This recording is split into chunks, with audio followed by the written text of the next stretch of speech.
Hare Krishna, man. So we'll get started. Om Namo Bhagavate Vasudevaya. Om Namo Bhagavate Vasudevaya. Om Namo Bhagavate Vasudevaya. Om Jnana Timirandasya Jnananjana Shalakaya Chakshurum Militam Yena Tasmai Shri Gurave Namaha. Shri Chaitanya Manobishtam Stapitam Yena Bhutale Swayam Rupa Kadamayam Darati Swapadantikam Vandeham Shri Guru Shri Uta Padakamalam Shri Gurun Vaishnavamstam Shri Rupam Sagrajatam Sagana Raghunatam Vitam Tam Sajivam Sadvaitam Savadutam Saitam Krishna Chaitanya Devam Shri Radha Krishna Pada Sagana Lalita Shri Vishakhanvitamscha Hey Krishna Karuna Sindhu Dinabandhu Jagatpate Gopesha Gopika Kanta Radha Kanta Namostute Tapta Kanchana Gaurangi Radhe Vrindavaneshwari Vrishabhanu Sate Devi Pranamami Hari Priye Vanchakalpa Tarubhyascha Kripa Sindhu Bhivacha Patidanam Pavanebhyo Vaishnavebhyo Namo Namaha Namo Vishnu Padaya Krishna Prasthaya Bhutale Srimate Bhaktivedanta Swami Niti Namine Namaste Saraswate Devi Gauravani Pracharine Nirvishesha Shunyavadi Paschachadeshatarine Hai Shri Krishna Chaitanya Prabhu Nityananda Shri Advaita Gadadara Shri Vasudi Gaura Bhaktavinda Hare Krishna, Krishna Krishna, Hare Hare, Hare Rama, Rama Rama, Hare Hare.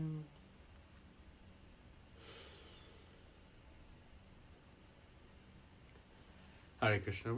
So, welcome to the study. So, today we're going to discuss chapter 15. We'll do a quick review of chapter 14. So, this chapter 14 was speaking about Jnana and Vairagya and its role in our devotional service. And we spoke about Jnana as the cultivation of knowledge between spirit and matter, and Vairagya as detachment from matter. And we discussed that ultimately Jnana and Vairagya automatically come from the practice of bhakti. And this is the way in which we can detach from matter without making the hardened heart, the callous heart, stone heart, that can happen if we practice Jnana and Vairagya itself. And importantly, just by practicing Jnana and Vairagya, detachment from the from matter, doesn't mean we'll necessarily attach to matter. So detachment is important, but attachment to Krishna is ultimate. So this bhakti, it comes from bhakti. It is not that once one masters Jnana and Vairagya, then bhakti will come. No. So bhakti is the source, it is the cause and the effect. And that is what we discussed last time to guide us in this process of, sometimes there's a idea or philosophy that, one must, go through intense Jnana and Vairagya. That is not the case. And ultimately, the practice of yukta vairagya, this real renunciation, and that means that one uses things in the service of Krishna. Anything that can be used in the service of Krishna is used, but one renounces the use of anything for one's own sense enjoyment. So this is real renunciation, this yukta vairagya. So that's what we discussed last time. And so now we're moving to the next section of Nectar Devotion. From chapters 2 through 14, we have been discussing Vaidhi Sadhana Bhakti. A very intense discussion around the different principles of Vaidhi Sadhana Bhakti. Since chapter 6, Rupa Goswami has been giving much detail on how to practice it. And now we're going to be discussing Raganuga Sadhana Bhakti. And we remember that if one matures in their Vaidhi Sadhana Bhakti, if they have the desire, they can come to the platform of Raganuga Sadhana Bhakti. And this is a very important chapter, and it's a very important section because it marks and helps us identify the goal or the mood in which we perform our Vaidhi sadhana. What is the desire, of sadhana bhakti is to move to bhava bhakti, like that we discussed last time. Well, the goal of Vaidhi sadhana bhakti, again, if we choose, can be to come to this spontaneous mood of practicing devotional service. So this Raganuga sadhana bhakti is an important topic. We've discussed it a little bit already in the beginning, and now we'll discuss it in more detail this week and next week. There are 2 chapters dedicated to this topic. So with that, we'll move into it now. So Vaidhi sadhana bhakti and Raganuga sadhana bhakti, they are different in that the Vaidhi sadhana bhakti, the impetus or the inspiration to perform devotional service is through Guru and Shastra. There are rules and regulations to execute devotional service. In Raganuga sadhana bhakti, there is the impetus, the inspiration is a spontaneous, natural attraction to Krishna to perform devotional service. So one has an internal impetus. It is a natural attraction that inspires one to render devotional service. So that is how they're different. The source of the inspiration. And what does spontaneous mean? It's performed as or occurring as a result of an inner impulse, sometimes a sudden inner impulse, or an inclination, without any premeditation, without any external stimulus. One example can be given of if your hand touches a hot pot, it spontaneously jumps back. There's an inner impulse. It doesn't take any analysis. Oh, pot is hot, let me remove hand. It just happens spontaneously. Like that, in Raganuga Sadhana Bhakti, the practice of bhakti, it just happens spontaneously. There's no, meditation required, no analysis, no other stimulus. It just happens. So this is the definition of spontaneous, right? So, now, how are they the same, Vaidhi Sadhana Bhakti? They are same in that the essence of both is to remember Krishna and never forget him. To render devotional service, actually the activities of devotional service are also the same. One is chanting, worshipping the deity, reading Srimad Bhagavatam, associating with the devotees, living in Vrindavan, all these things that we've discussed. The activities are the same, but the impetus again is different. So the difference is the inclination or the inspiration, but the activities are the same, and the essence is to always remember Krishna and never forget him. That is the same between Vaidhi Sadhana Bhakti and Raganuga Sadhana Bhakti. Right? So finally, just to define Raganuga Sadhana Bhakti, it is the practice in attempt to cultivate the mood of the eternal associates of Vrindavan.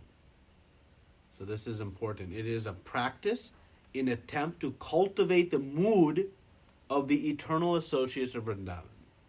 So to learn about Raganuga Sadhana Bhakti, we must first understand this mood of devotional service from the eternal associates of Vrindavan.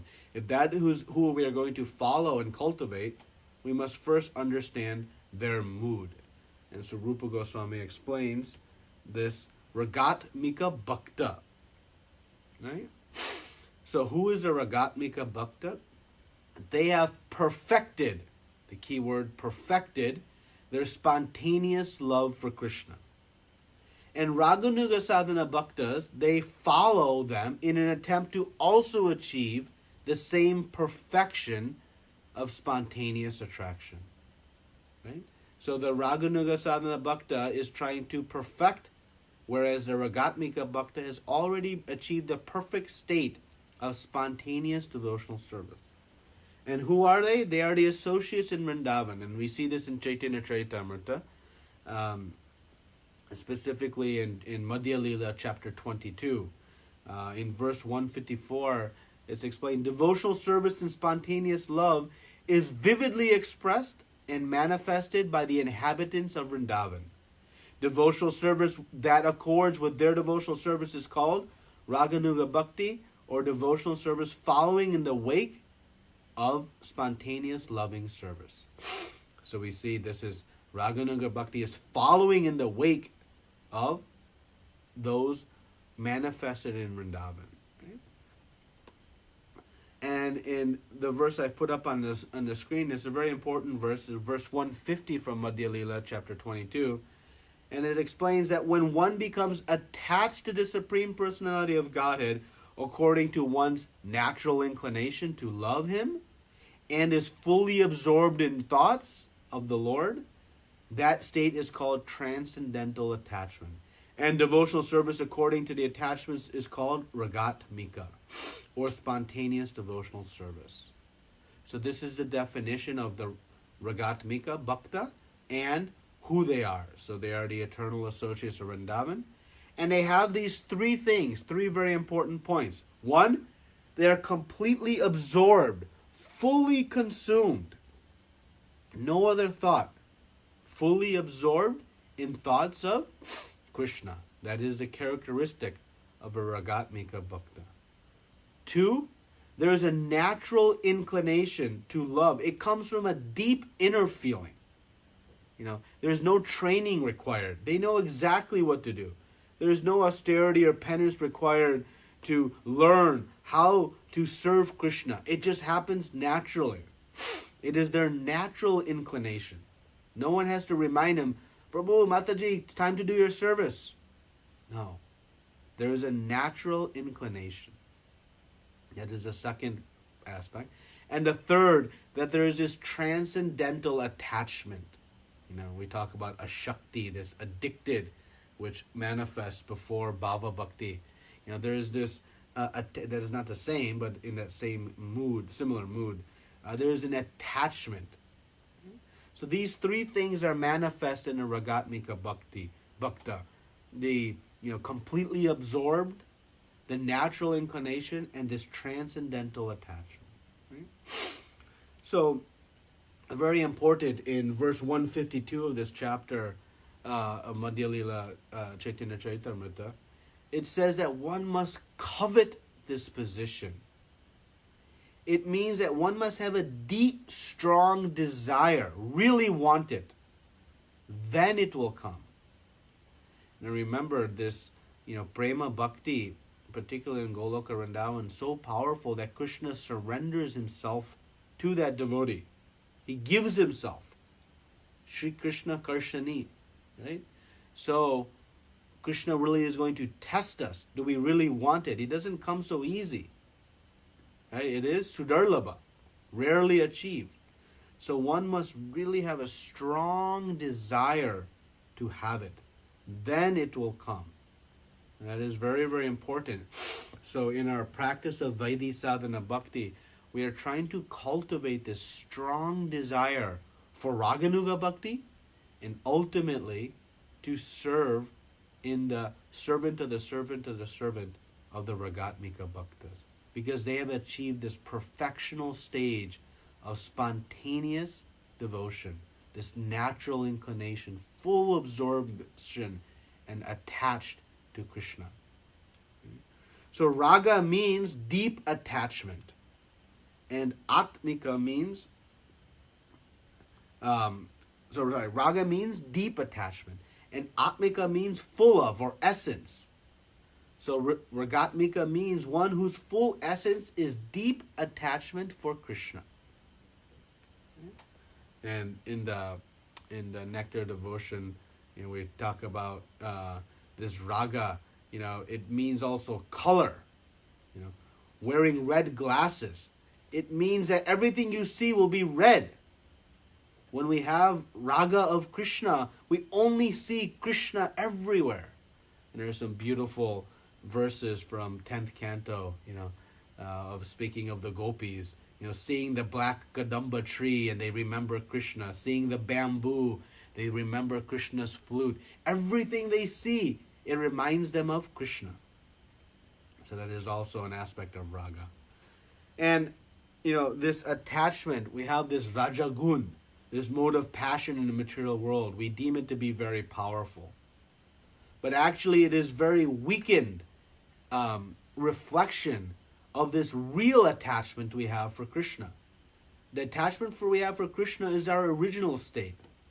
The attachment, the mode of passion we have for all these material things is but a perverted reflection. Right? So whatever strong passion we may have now, it is many, many, many, many, many more times powerful in our attachment for Krishna in our pure state. This is this raga, deep, deep, deep attachment. And it becomes so strong that the attachment to serve Krishna fully consumes one's consciousness. No other thoughts of but that and Krishna. Right? So that is the understanding. And Rupa Goswami offers another definition of this ragatmika, saying that the spontaneous attraction for something while completely absorbed in thoughts of it with intense desire to love. That is the ragatmika. So we see this. And who are these bhaktas? Where do we find them? We find them in Goloka Vrindavan. They are the original residents of Goloka Vrindavan. All the associates of Vrindavan, they have this ragatmika bhakti, the perfected, this spontaneous devotional attachment. You see that it is so intense, their desire to serve and please Krishna. They are fully absorbed 24/7, and it is spontaneous, natural. There is no rules and regulations. There is not even awe and reverence. It is on a very personal, intimate level where the devotees are exchanging love with Krishna based on their inner feelings, their natural inclinations, right?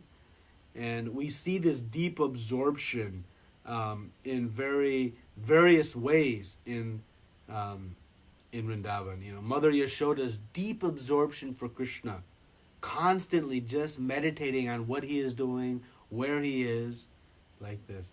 The example of the gopis, they renounce everything to see Krishna, right?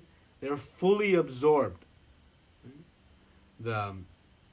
In the Govardhan Lila, 7 days, all the residents were fully absorbed in just seeing Krishna. Imagine us being 7 days stuck in one place, under a hill. We would become fidgety and restless and this and that. And when the rain will end, sometimes you're at a park and you're stuck under a shelter and you're wondering, when we can go out of this shelter and be out in the park. But the residents of Vrindavan, when they were under Giriraj, they were just fully absorbed day and night in seeing Krishna. There was no thirst, no hunger, nothing. Right? Imagine anything that we could do for 7 days. It's impossible. But the ragatmika bhaktas are so attached. So we see this deep attachment, this natural inclination, and this absorption in the eternal residence of Vrindavan. So these are the ragatmika bhaktas. And the raganuga sadhana bhakta is doing what? When we follow in the footsteps of these ragatmikas, still practicing, keyword, practicing the spontaneous mood of love with this internal impetus to please Krishna. That is Raganuga Bhakti. When we follow in the footsteps of the Ragatmika Bhakta. Right? And important, in Raganuga Bhakti, we are practicing this spontaneous, whereas the Ragatmika is at the perfected stage. Remember, we are in the sadhana bhakti level at this point, whereas the ragatmika bhaktas have achieved full Krishna prema.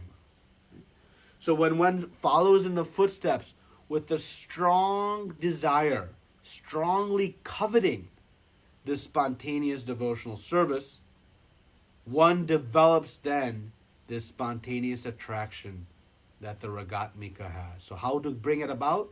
We follow in the footsteps, and we have a strong desire for this spontaneous mood. Then that inclination, that natural inclination will come. Right now, chanting our japa is coming out of taking a vow to the spiritual master.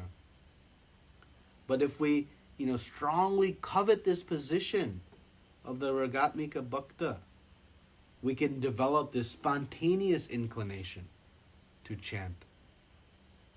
Right? So, and how bad do we want it? How strong is the desire? We say in our definition of pure devotional service, anushilanam. It means 24/7. One is constantly engaged, following in the footsteps. Right? So both following and always engaged is part of this word anushilanam. So this occurs in Goloka Vrindavan, where they have perfected it, and we are trying to follow in their footsteps as we work from Vaidhi Sadhana Bhakti to Raganuga Sadhana Bhakti. Right? And our attraction will not be fully developed like the Ragatmika Bhaktas in this Raganuga Sadhana. It will not be perfected. It will still be in the sadhana level, the practice of spontaneity, but it is like the budding stage. When the budding of a flower, it is almost a flower, but not quite. So like that, there will be a spontaneous, but it is not perfected like the Ragatmika Bhaktas, who are already in Krishna Prema. And why do we have to follow? This is a very important definition of the Raganuga Bhakti. Notice it does not say one just follows their natural inclination. No, it says one follows in the footsteps. Because we have no idea how to serve Krishna. We don't have any qualification. Right? So next week we'll discuss specifically the mood that the Raganuga Sadhana Bhakta develops in following a specific devotee in Vrindavan. So we'll discuss that. And when one reaches Raganuga Sadhana Bhakti, by perfecting that, one can come to the platform of Bhava Bhakti and ultimately Prema Bhakti. Right? And when does this spontaneous service desire arise? We may be wondering, when I'll have this strong desire to have this spontaneous, when it arises? When one masters the regulator principles. When one masters the Vaidhi Sadhana Bhakti, then it will go. It is said that when we've completed the regulator principles, the living entity, before going to Goloka Vrindavan, they go to another universe where Krishna's Leelas are taking place. And there one is trained up for service in Goloka Vrindavan. Some can go direct, but many, Prabhupada writes, will first go to another universe where Krishna has manifested his Vrindavan Leela. And there they will practice before coming to ultimately Goloka Vrindavan. So again, this is the spontaneous devotional service. And what does it mean, the spontaneous? No training required. Right? Just go and enjoy. The cowherd boys, they did not need any training. No austerity. No books to read. Oh, how to serve Krishna. They just enjoyed with Krishna. Following, but in a pure form. So no rules and regulations. There's no, etiquette, how to speak with Krishna. The etiquette is one follows one's purified heart. Why we are under so much etiquette? Because our heart is not yet purified. And if we follow just our heart now, we'll do so many mundane things. But once it's purified by the practice of sadhana, then one follows one's natural inclination. Okay? So, I know a little bit deep topic, and now we'll get into even some more technical understanding. There are, two types of this Ragatmika Bhakti. The two moods of absorption. We talked about complete absorption. And we see here that there are actually 6 different types of full absorption of Krishna. But of those, only 2 are within the category of Ragatmika Bhakti. Again, the key mood here is full absorption. And the 2 that is Kama Rupa and Sambandha Rupa. Kama Rupa is this sensual attraction, this spiritual lust relationship, this conjugal relationship with Krishna. And the second is this sambandha relationship. This relationship generally we say in parental relationship. Sometimes we also find it in the sakya, the intimate friendship relationship, wherever there is no awe and reverence. Right? So it's this intense desire to satisfy Krishna as a friend that is in this sambandha rupa. Right? So both the mood is very intense, desire to satisfy Krishna. So we see in Srimad Bhagavatam this verse from 7th canto that Narada Muni is speaking to Yudhishthira Maharaj, and when Yudhishthira Maharaj is inquiring about the impartiality of Krishna, and many verses are spoken which ultimately brings about the whole pastime of Prahlad Maharaj. But Narada Muni explains that there are 6 different moods of mental absorption of Krishna. Right? So there are different stages of thinking about Krishna intensely, fully absorbed. But they are not all equal, but they are all fully absorbed in Krishna. And the first is of this fear. Kamsa was very fearful. It was said every 8th step he would take, he would think about Krishna. He was fully meditating on Krishna. But that meditation was out of fear. Shishupal had great envy of Krishna. And so he was always thinking about Krishna and what kind of faults he has. But we know these two, fear and envy, they are not part of bhakti. Why? Because pure bhakti is anukulyena, favorable. This is absorption, meditating, but it is not favorable. It is out of fear and envy. So, this is not bhakti.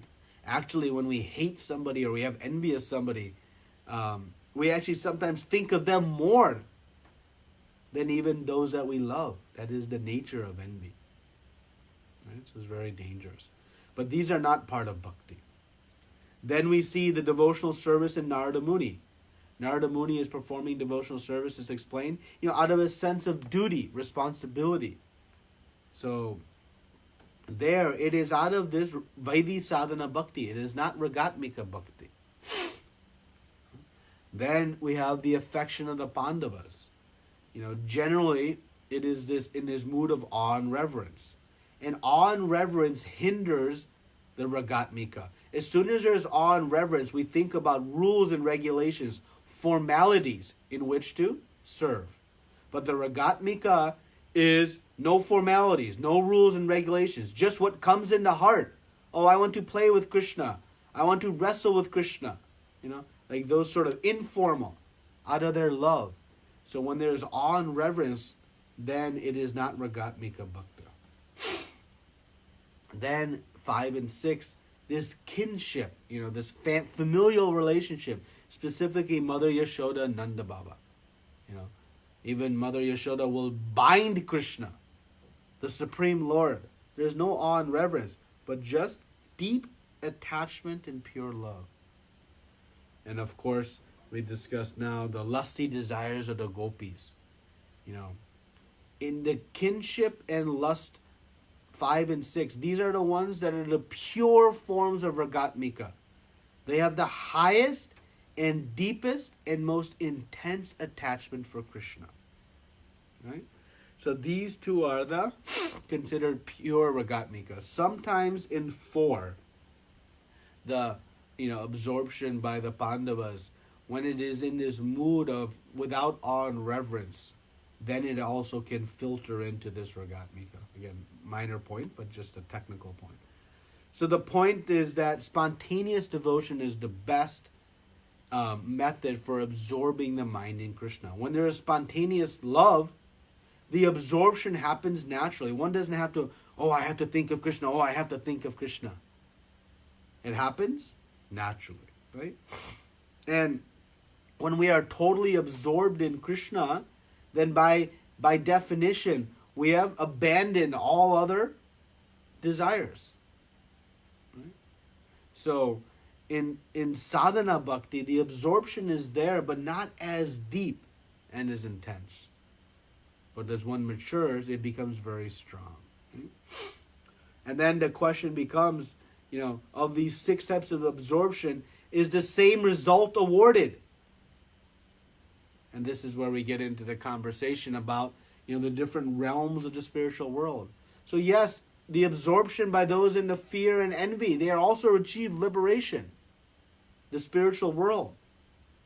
But is it the same place that the Mother Yashoda and the gopis reach? No. And so the comparison is given like the sun and the sunshine, the sun planet and sunshine. In one sense, they are one and the same.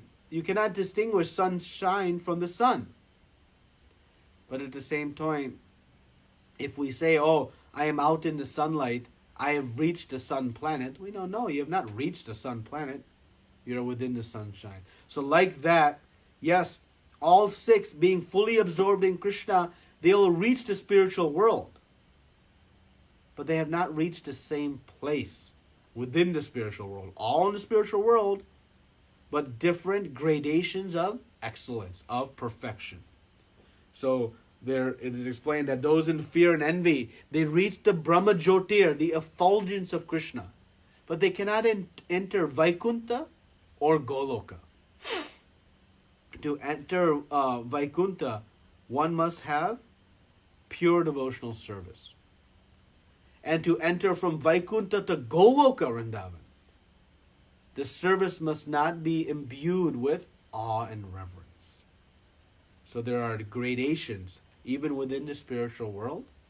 And so yes, all 6 who are fully absorbed in Krishna reach the spiritual world, but they reach different points within it. So this is very important. So 6 methods for focusing the mind on Krishna, but only the last 2, 5 and 6, they are the full Ragatmika Bhaktas. Okay. I realize it's a little bit technical, but it's important. So now we'll conclude with just discussing this Kama Rupa and Sambandha Rupa, these 2 relationship and lusty desires. Right? So Kama Rupa, this sensual attraction. So lust is defined as a very intense desire to satisfy the senses. Intense desire to satisfy the senses. So there are 2 types of lust, material lust and spiritual lust. And the difference is, material lust is intense desire to satisfy one's own senses, whereas spiritual lust or love is an intense desire to satisfy Krishna's senses. So the devotee's lusty desire is an intense desire to satisfy Krishna's senses, who is Rishikesha, the master and source of senses. It is actually an excessive desire. Right? So, in our perfectional stage, we have spiritual lust. But in our imperfect stage, that lust is that spiritual lust, or what we call love, is transformed into material lust. So, spiritual lust, who has it? Who has the most intense desire to please Krishna?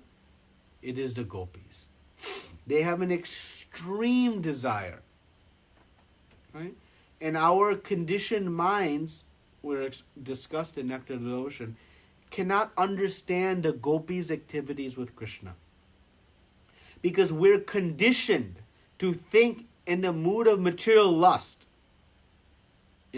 As soon as we see boy and girl, Krishna and the gopis, our mind goes to what we are accustomed to seeing, which is this material lust. But it is very different from this spiritual lusty desire. So we have to be very, very careful. We try to interpret based on our own context. The love between boy and girl. Oh, this must be the dancing in the forest at night with Krishna and the gopis. It is nothing even remotely close to that. Right?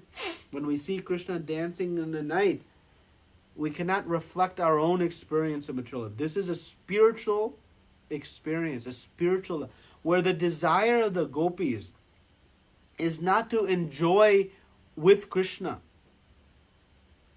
Right? It is not to enjoy with Krishna. They want to have Krishna enjoy. They're going to please Krishna. More on that in a second. So the devotee can see the distinction between this spiritual lust and material lust. This exchange of unalloyed love. And so this is very, very important that we know the motivation of the gopis. It is not to enjoy their own senses. It is to give pleasure to Krishna. That is what's driving them. They engage in these activities only to please Him.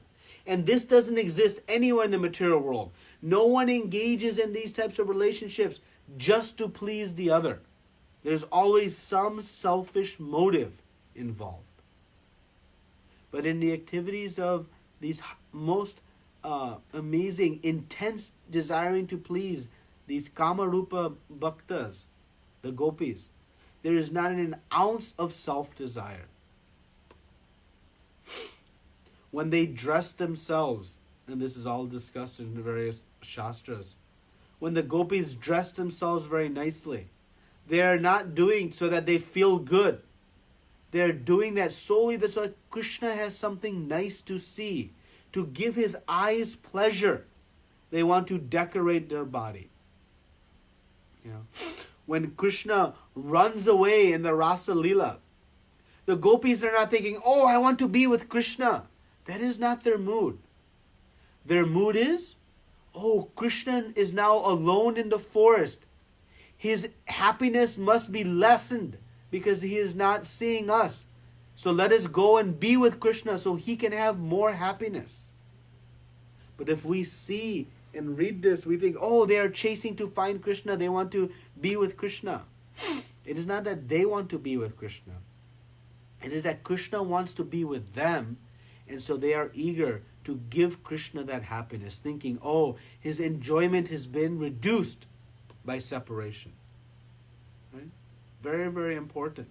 You know, when the ecstatic emotions come from these gopis and their eyes begin to tear out of joys of ecstasy, they try to fight back these emotions because then their eye makeup may run onto their face and then Krishna will not have something so nice to look at. This is the consciousness. We cannot even contemplate it because we have no experience of it. Right? But the key is that there is no desire for themselves. They only want to see Krishna happy. That is their mood. When Krishna is playing the flute, the gopis run to see Krishna. Not because they want to be with Krishna, but because Krishna wants to be with them. It's a very important distinction. Their whole existence is to please Krishna. If Krishna's desire was that they be very far away from him, then the gopis would be equally pleased to go very far away. Because if that pleases Krishna, that is the deep mood that exists. They have an obsession and a consumed consciousness to please Krishna. And it is beyond our ability to understand. So if we compare this with mundane lust, our own experiences, we won't even understand the slightest hint of this relationship between the gopis and Krishna. And therefore we have to be very, very careful how we study and understand this mood. Right? But we can know one thing, that our material lust, it is a perverted reflection of our spiritual love for Krishna. So we can actually achieve this spiritual love for Krishna by regaining our original identity. But be very careful on how we judge and evaluate these pastimes. It's very, very important. And the key point here in this Kamarupa is this intense absorption to serve Krishna. That is the Ragatmika again. So in the Kamarupa, it is an intense and powerful absorption to have a conjugal relationship with Krishna. Right? And so they have the highest form of absorption is this Kamarupa. The highest. And how do we know that? Two evidences are given in Nectar of Instruction, Nectar Devotion. One, Uddhavji. Krishna sent his dear friend Uddhav, the pure devotee. He sent them to the gopis to see this inconceivable mood of his most intimate and most absorbed devotees. If the gopis' lust was anything of mundane or material, Uddhavji would not have went and glorified and had a desire to serve them. And the second we have is Chaitanya Mahaprabhu. Chaitanya Mahaprabhu actually is teaching us this form of service, this specific mood of service, this Madhurya Rasa. That is the mood that Chaitanya Mahaprabhu is teaching. And all the followers of Gauranga Mahaprabhu have the opportunity to awaken this mood of bhakti, this highest ragatmika, this highest attachment. And that is the great magnanimity, mercy of Chaitanya Mahaprabhu, that he is giving, by the chanting of the holy names, this highest rasa of service to Krishna, most intense. The reason we say highest, we have to be a little bit careful with that term. It doesn't mean they're all absolute in perfection, but the intensity of absorption and intensity of love is highest within this Madhurya Rasa. And that is what Chaitanya Mahaprabhu came to teach and to give to all of us, this specific mood of Krishna Prema. And more on that in the coming weeks as we discuss Bhava Bhakti and Prema Bhakti. The different types of even Prema Bhakti are there. There is variety of Prema Bhakti also. Okay? So then we have, and there's a reference in Nectar Devotion about Kubja. She had a sensual attraction for Krishna, but it is not the same Kama Rupa, because she wanted to enjoy with Krishna. There was some self-desire. She did not have pure love, the spiritual lust that the gopis have. Again, the gopis have no desire to enjoy with Krishna. They only want to see Krishna happy. They only want to see Krishna. If they're being far away from Krishna gives them happiness, then they will stay far away. No, let me in, let me in, let me in. That mood means there is some of our desire. But the gopis don't have that. Okay, and then the second is this Sambandha Rupa. So they have this Ragatmika Bhakti in the Vatsalya Rasa primarily, and sometimes in the Sakya Rasa, the friendship. Right? So the cowherd boys, they did not desire to be with Krishna in the forest. That was not their desire. Their desire was to be in the forest to serve Krishna, to facilitate his happiness in the forest with the cows. They were not going to play with Krishna so they could enjoy. There was no self-motive. It looks like that to us. But again, no self-motive. They only wanted to go to facilitate Krishna's enjoyment. Right? And in this mood, again, there is no awe and reverence. So when the cowherd boys are playing with Krishna, they're not playing as if he is the Supreme Lord. They're playing as peers, equals. Yogamaya covers their understanding that this is a Supreme Personality of Godhead. And they wrestle with Krishna. They stand on Krishna's shoulders. They put their feet on Krishna's shoulders and say, "You carry me home because I won the wrestling match." This is the mood that exists in this Sambandha Rupa. Right? So final comment we'll make, and this was in the audio lecture by Borijan Prabhu, and we'll discuss more about this in the coming weeks, but an important aspect that this Goloka Vrindavan, we have discussed that it is the highest achievement, right? The highest place, as explained in the Brahma Samhita. How to achieve it. There are two paths to Prema Bhakti. This is very important. There are two paths. One can go from Vaidhi Sadhana Bhakti to Bhava Bhakti to Prema Bhakti. So through Vaidhi Bhakti, one achieves Prema. That is, the one reaches Vaikuntha Loka in that path. And the example of that devotee is Narada Muni. But if one follows Raganuga sadhana bhakti, so they go to Bhava bhakti through Raganuga bhakti. So from Vaidhi to Raganuga, from Raganuga to Bhava bhakti, and then to Prema, then one achieves Goloka Vrindavan. So you can achieve Bhava, and we'll see this in 2 weeks, from two paths, directly from Vaidhi bhakti or from Raganuga bhakti. So Chaitanya Mahaprabhu has emphasized this importance of uncovering Vrindavan. Why? To inspire our mood of Raganuga bhakti, to follow in the footsteps of these eternal associates of Vrindavan.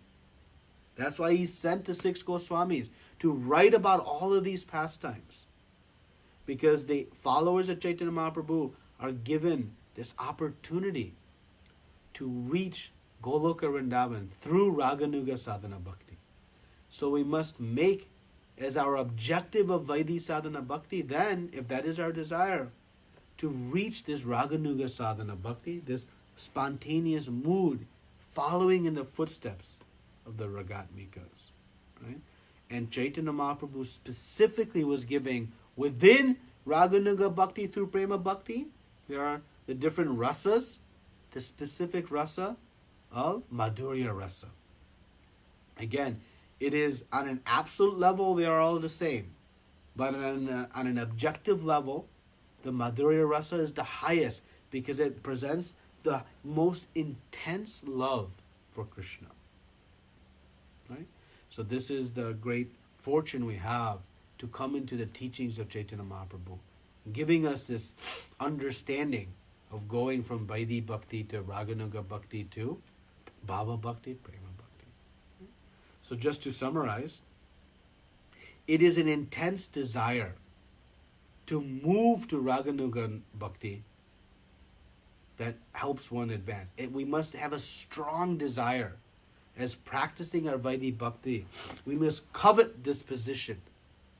And Raganuga Bhakti means to follow in the footsteps of the perfected, spontaneous devotee, the Ragatmika Bhakta. So follow in the footsteps of the Vrindavan devotees, and we'll discuss this more next week. This is the path to the highest and most intense love of Krishna, this Kama Rupa affection. And Chaitanya Mahaprabhu has given us this. So this Vaidhi Sadhana Bhakti, by mastering that, it brings us to the platform, if we desire it, critical point, if we desire it, Raganuga Bhakti. And from there, Bhava Bhakti and Prema Bhakti. So, this is chapter 15. Lots of detail, lots of technical points. Please read the book, the chapter and the Waves of Devotion a few times to fully absorb all of the content. It is technical and deep, but also very, very important in shaping the motive and the goal and the mood by which we perform our Vaidhi Sadhana Bhakti. With this understanding, it should change the mood of our Vaidhi Sadhana Bhakti to bring us to the desire to achieve this spontaneous attraction, this natural inclination of service. Okay, I'll end there. Any questions or comments?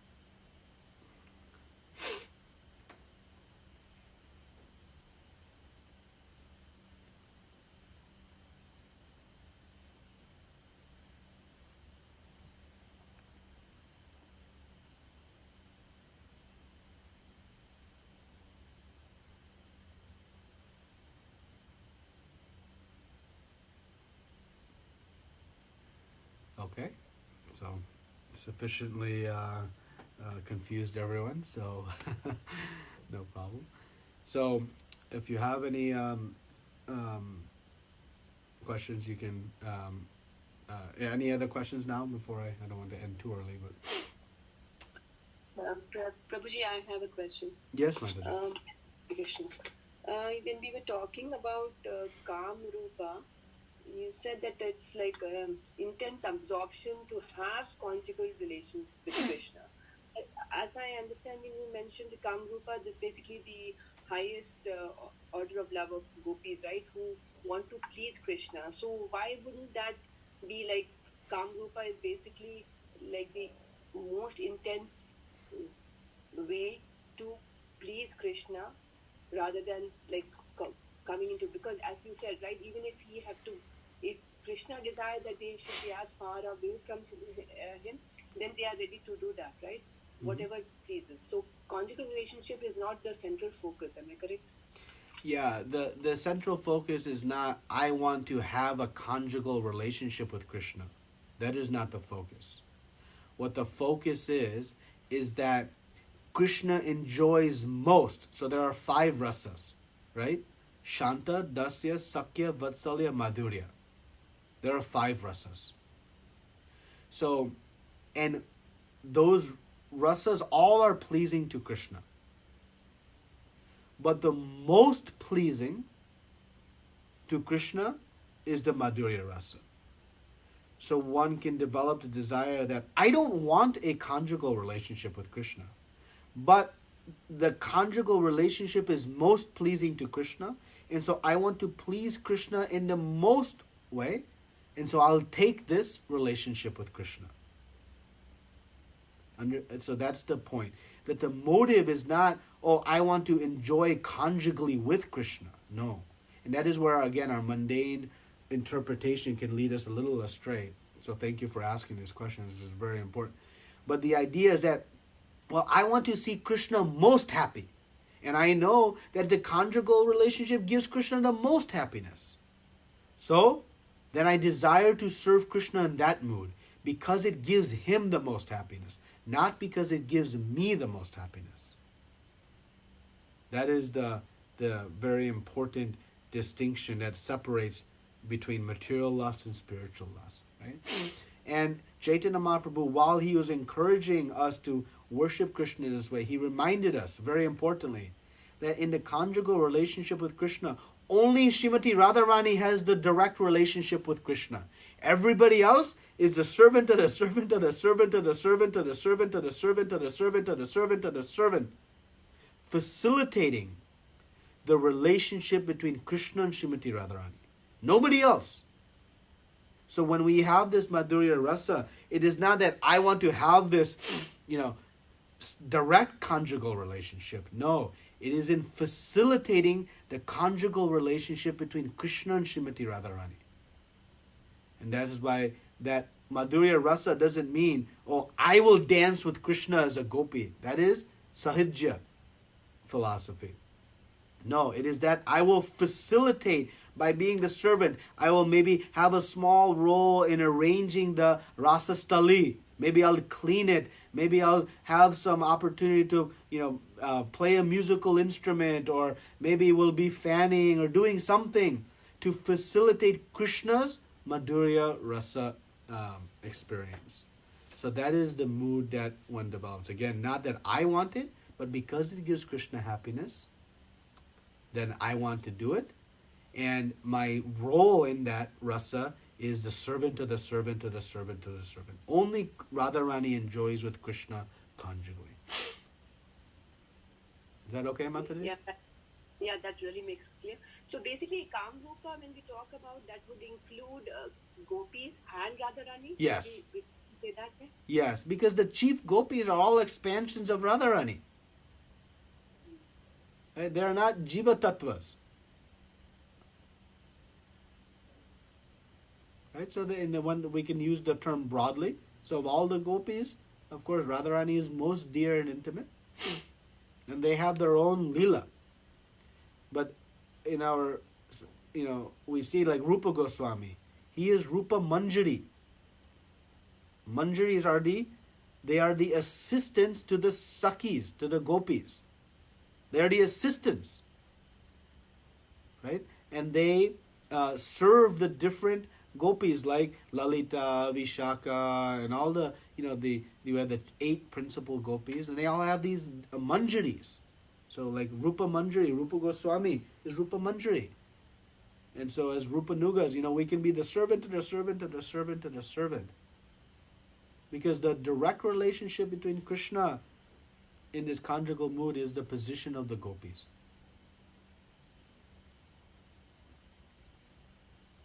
Yeah, Thank you, Prabhuji. One more question. Yeah. 6 stages of full absorption of Krishna, you said, and like you talked about all of them and gave examples.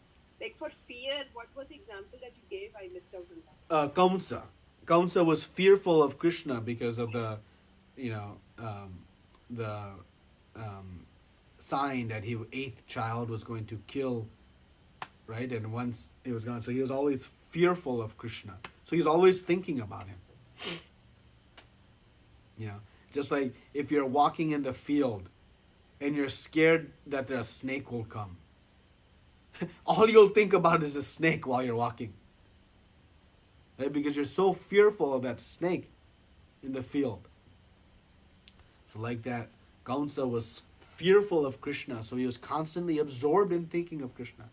But it was not anukulin, it was not favorable absorption, so it is not bhakti. And last question, I just want to be clear with the definition which I'm understanding of Raganuga Bhakti. Yes. So basically, like it's following the Ragatmika Bhaktas who have actually perfected this art of achieving. So basically, Ragatmika Bhaktas, as I understand, they've already achieved the prema, Krishna prema. Am I correct on that? Perfect. First of all. Perfect. They are already in, they are the perfection of spontaneous love. So they are already in Krishna prema. So keep going. So basically following, so now these Raganuga Bhaktas, they have perfected their sadhana bhakti. Not sadhana, just the Vaidhi sadhana. Yeah, sorry, Vaidhi, yeah. They perfected the Vaidhi sadhana bhakti.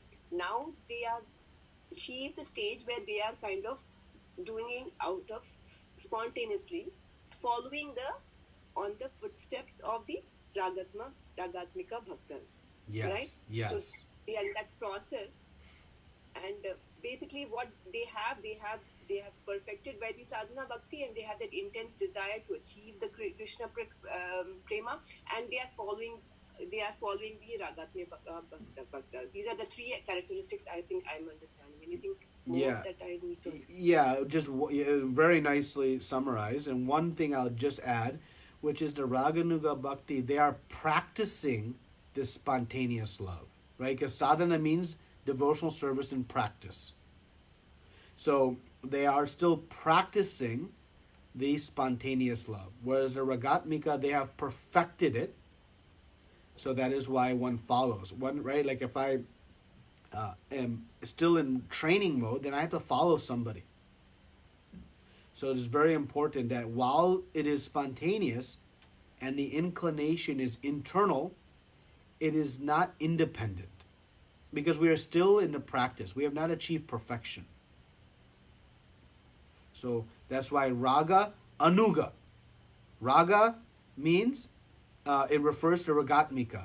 And anuga means to follow. So again, raga, anuga. One follows the Ragatmika because one is practicing spontaneity, whereas the Ragatmika has perfected it. So yes, you have it very nicely synthesized and separated, because we have to be very mindful of where the Raganuga Bhakta is. And next week in chapter 16, we're going to discuss how one actually does this. What does one do? How does one cultivate that desire, that specific mood that Rupa Goswami is going to explain in chapter 16 on Raganuga Bhakti. So more detail on the practical aspects of it, which is very important. Right now we set the foundation for what it is, and that we should have very clear understanding as you summarize nicely. Thank you, Prabhuji. Hare Krishna. Thank you. It's a very important topic, as I mentioned in the beginning, and also a little bit, technical and detailed. But if we understand it, it really shapes our consciousness in the practice of our Vaidhi sadhana bhakti. In some ways, this should have a transformational effect on how we approach our Vaidhi bhakti, by understanding now this new piece of information.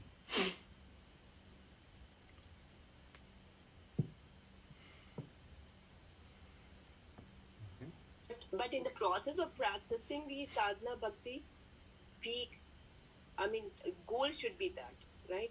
Yes. But our target is first to perfect what we are doing, correct? Yeah, so the goal, we approach our sadhana, wow, I wish I was naturally inclined to chant my japa. I wish I was fully absorbed in thinking about all the sweet pastimes of Krishna. But I'm not. So I'm going to still do it though, because I have faith in the order of Guru and Shastra. But my desire is to acquire this spontaneous mood. And we'll see next week that sometimes we get glimpses of this spontaneous, right? Sometimes maybe on a festival day, or if you go to Vrindavan, you have this like, almost like, oh, I just want to keep chanting. Or I want to keep, like we get a glimpse of this, right? So in practicing our Vaidhi sadhana bhakti, we have to have, because this Raganuga bhakti, it comes when there is a strong desire. If it's a passing, if our desire is just to finish our rounds, then we'll finish our rounds. But instead, we approach our Vaidhi sadhana with the desire that by chanting under the order of Guru and Shastra, I can awaken this spontaneous mood, where it's naturally inclined, with full absorption and transcendental attachment. Right? Those three criteria of the Ragatmika. So that is how we approach our Vaidhi. And that is why, by learning these chapters, we should transform our consciousness of how we approach our... But we still chant our japa under the order of Guru and Shastra until we have mastered that. And we'll see next week, even if one reaches Raganuga Sadhana, one still performs their Vaidhi principles. One does not abandon their Vaidhi principles, even when they have reached the Raganuga stage. So, not to take too much into next week, so I won't elaborate further, but that'll be a very important point, is that in the Raganuga Sadhana Bhakti, one still performs their Vaidhi principles. Okay, anything else?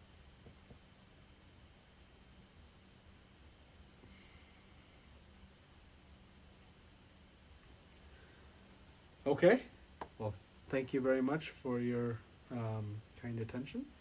Next week we'll discuss chapter 16. Srila Prabhupada ki jai, Ananta Koti Vaishnavrinda ki jai. Hare Krishna, everyone.